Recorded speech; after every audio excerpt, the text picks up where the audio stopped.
Ողջույն հարգելի հետևորդներ, շատ էպիկ ինչ-որ առիթով եմ հարկադրված այս առավոտյան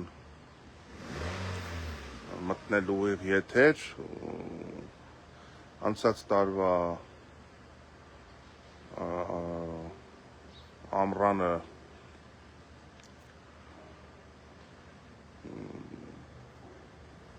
արձանագրել էի մեքենայի ապակու ջարդել, մտածեցինք երևի թե միգուցե խուլիգաններ են, որովհետև մեր տան մեր շենքի բակում մոտ 30 մեքենա է գիշերները կայանում, ոչ մի մեքենայի ոչինչ չէր եղել, ունեի կասկածանք, որ դա կապ ունի իմ քաղաքական գործունեության հետ, որովհետև միայն ապակին էին ջարդել, մեքենայից ոչինչ չէին տարել, եւ խնդրեմ նախօրեին ազգային ժողովի լսումներից հետո, ազգային ժողովում իմ ունեցած ելույթից հետո նորից մեքենայի ապակին ջարդել են, էլի ոչինչ չեն տարել մեքենայի մեջից, էլի հարևանությամբ կանգնած մեքենաներից ոչինչ չեն տարել, չեն ջարդել, չեն վնասել, փորձում են կարծես թե ինչ-որ բան հասկացրած լինել, խնդրեմ այս ճղճիմության, այս ստորության, այս վախի դրսևորումները, որ ունեն այս իշխանությունները, ինչի եմ ասում իշխանություն, դե իրենք են պատասխանատվությունը կրում, մեկ տարվա մեջ 2 անգամ եղել է նման դեպք, նույն ազդանշանը, նույն հեռահար, խնդրեմ ապակիները այդտեղ ջարդված, եթե երևում է,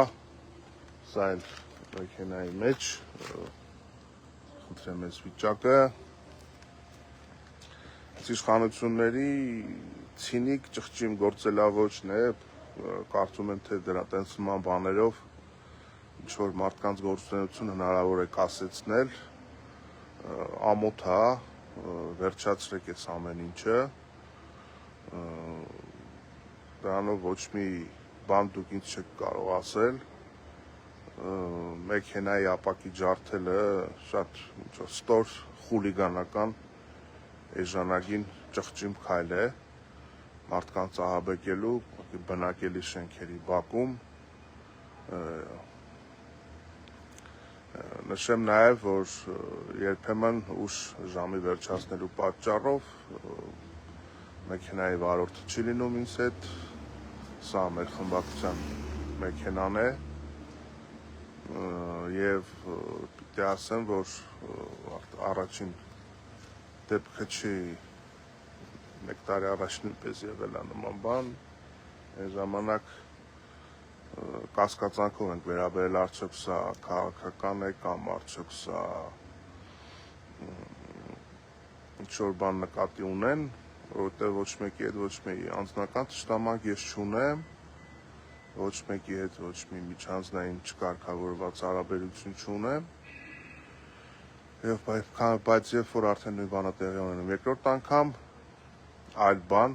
մտածել, քան քաղաքական հետքը, ես այստեղ չեմ տեսնում, ինչ-որ պատրանքներ էլ չունեմ, թե սա պետք է իրենք բացահայտեն,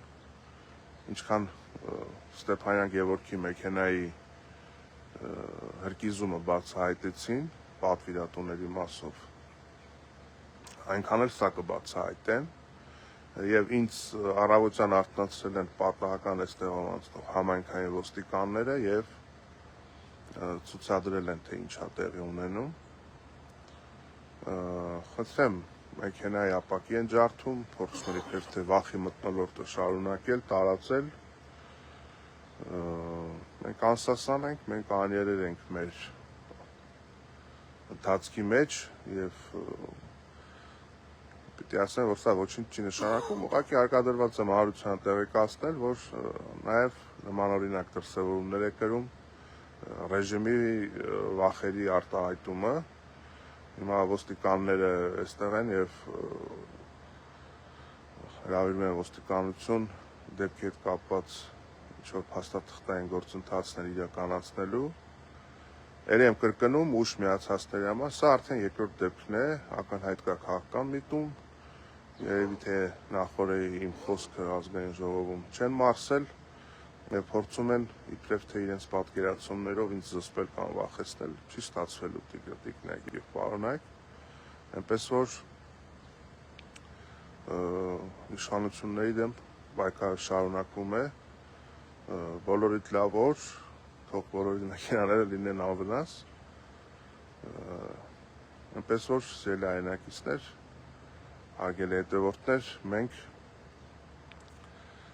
անսասան եւ առանց կասկածի անկախ նման միջադեպերից գնում ենք առաջ։ Երևի թե այս պահին այսքանը նոր միացողներին նորից ասեմ, որ արդեն 1 տարվա ընթացքում երկրորդ անգամ մեքենայի ապակին են ջարդում եւ ինձ համայնքային ոստիկաններն են այս մասին առավոտյան զանգել, արթնացել, տեղեկացրել։ Ես հիմա պետք է գնամ ոստիկանություն։ Սա էժանագին ճղճին խուլիգանություն է, չգիտեմ, խոսքեր չկան, այս բարքերի վերջը պետք է տալ, այս իշխանությունները հերիք երկիրը դարձել են նարկո շրջանառության կամ խաղամոլության էպիկենտրոն, դեռ մի բան էլ հիմա այս թավշյա սեր եւ թավշյա վախ են տարածում մարդկանց մեջ, բայց շատ այսպես համընկավ արևը ուղիղ դուրս եկավ ինձ վրա, լուսաբացը գալու է եւ Հայաստանը փոփոխություններ է տեսնելու, այնպես որ հարգելի հայրենակիցներ, ամուր անսասան վստահ շարունակում ենք մեր ընթացքը, շնորհակալություն։